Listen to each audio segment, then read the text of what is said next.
رمضان کی آمد ہے اور دنیا بھر کے 1.5 ارب سے زیادہ مسلمان اپریل کے آخری ہفتے سے روزے رکھنے شروع کر دیں گے۔ اگرچہ اس سال بھی تمام مسلمان ماضی کی طرح ماہ رمضان کے دن روزے میں اور راتیں عبادت میں گزاریں گے، مگر یہ رمضان ماضی کے مقابلے میں بہت سارے حوالوں سے بہت مختلف ہوں گے۔ اس وقت کورونا وائرس کے سبب پوری دنیا لاک ڈاؤن کی کیفیت کا سامنا کر رہی ہے۔ کورونا کی وبائی صورتحال کے باعث پوری دنیا کا طرز زندگی تبدیل ہو چکا ہے اور اس کا براہ راست اثر رمضان پر بھی پڑے گا، اور بہت سارے حوالوں سے یہ رمضان ماضی کے مقابلے میں مختلف ہوں گے، جن میں سے کچھ چیزوں کے بارے میں آج ہم آپ کو بتائیں گے۔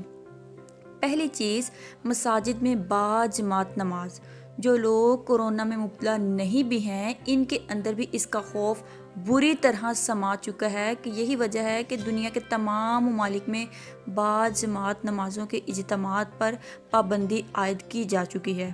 اگرچہ پاکستان کی حکومت نے کچھ شرائط کی بنیاد پر باجماعت نماز کے مشروط اجازت دے دی ہے، مگر اس کے باوجود ماضی میں جس طرح مساجد کی رونقوں میں اضافہ ہو جاتا تھا، اس میں شرائط کی بنیاد پر واضح کمی دیکھنے میں آئے گی۔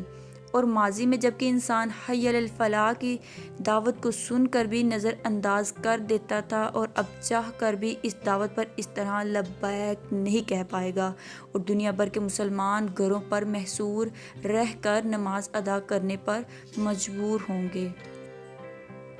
دوسری چیز، افطار پارٹیاں۔ رمضان کا ایک حسن افطار پارٹیوں کا اہتمام بھی تھا، جو کہ ایک جانب تو باعث سے برکت و ثواب ہوتا تھا اور دوسری جانب اپنے دوستوں چاہنے والوں سے ملنے کا ایک بہانہ بھی تھا، مگر اس رمضان میں اس قسم کا امکان نہیں نظر آ رہا، کیونکہ اس سال لاک ڈاؤن کے سبب دنیا بھر میں ہر قسم کے اجتماعات پر پابندی ہے، جس کی وجہ سے انسان چاہنے کے باوجود ایسی کسی دعوت کا اہتمام نہیں کر پائیں گے اور صرف اپنے گھر کی محدود فضا میں افطار کرنے پر مجبور نظر آئیں گے۔ تیسری چیز، جلدی چھٹی کی عیاشی۔ دنیا بھر میں اور خصوصاً اسلامی ممالک میں اپنے شہریوں کی سہولت کے لیے کام کرنے کے دورانیہ میں رمضان میں کام کرنے کے اوقات میں واضح طور پر کمی کر دی جاتی تھی، تاکہ لوگ اس ماہ مبارک کی برکتوں سے زیادہ فیض یاب ہو سکیں۔ مگر اس رمضان میں جبکہ اکثریت لاک ڈاؤن کے سبب گھروں پر محصور ہیں، تو جو لوگ آن لائن کام کر رہے ہیں، ان کے اوقات دفتری اوقات کی طرح نہیں ہیں، اس وجہ سے جلدی چھٹی ہونے کی خوشی اس سال حاصل نہیں ہو پائے گی۔ چوتھی چیز، عید کی شاپنگ۔ رمضان کی آمد کے ساتھ ساتھ لوگوں کی عید کی تیاریوں کے باعث بازاروں کی گہما گہمی میں اضافہ ہو جاتا تھا، مگر اس سال ایک جانب تو لوگوں کی معاشی حالات لاک ڈاؤن کے سبب بہت کمزور ہو چکے ہیں، اور اس کے ساتھ ساتھ بازاروں کے بند ہونے کے سبب ماضی کی طرح کی رونق مفقود ہو گئی اور لوگ ماضی کی طرح عید کی تیاریاں نہیں کر پائیں گے۔ ویڈیو میں آگے بڑھنے سے پہلے لائک کے بٹن پہ کلک کر دیں، اور اگر ابھی تک آپ نے ہمارا چینل سبسکرائب نہیں کیا تو جلدی سے چینل کو سبسکرائب کر کے بیل آئیکن پہ بھی کلک کر دیں۔